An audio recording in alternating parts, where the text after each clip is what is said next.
Music by Rajkumar Sinha.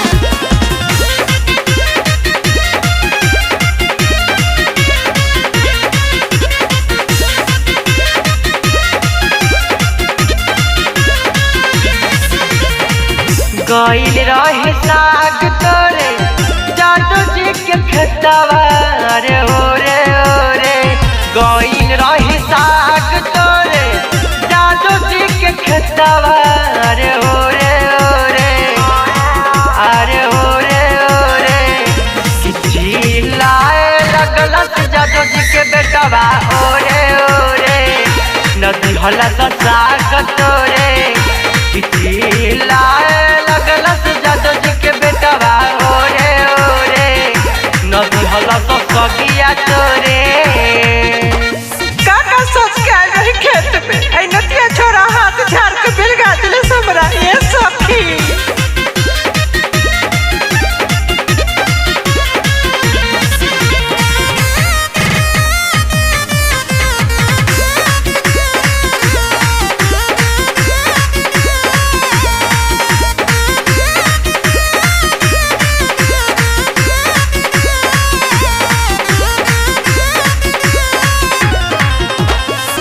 सोचनी की साग तोरी साग भात बनाइबो अपना बलमुआ के जवरे बैठक खाइबो। भागवनी के सब पर पानी फेर देला। सोचनी की साग तोरी साग भात बनाइबो अपना बलमुआ के जवरे बैठक खाइबो। ढेरा दिन पाई रही तोरे दिहलस न सगिया हमके तोरे तोरे। हाँ जी तोरे तोरे चिल्लाए लगलस जादू जी के बेटवा ओरे ओरे। नदी हलस साग तोरे चिल्लाए लगलस जादू जी के बेटवा ओरे ओरे। नदी हलस सगिया तोरे।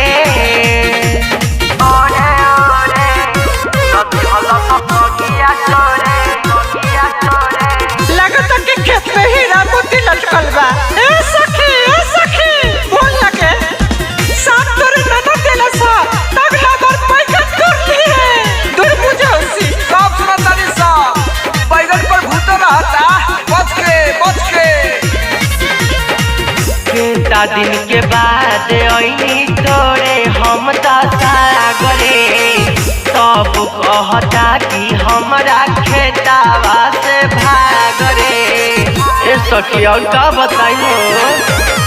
केता दिन के बाद आईनी तोरे हम सागरे सब कहता कि हमरा खेतावा से भागरे।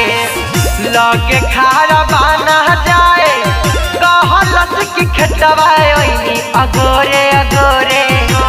हाँ जी अगोरे अगोरे चिल्लाए लगलस जादू जी के बेटवा ओरे ओरे।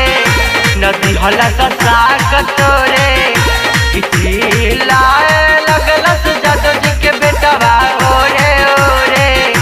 नदी हलस सगिया तोरे। गइल रहे साग तोरे जादू जी के खेतवा रे ओरे ओरे।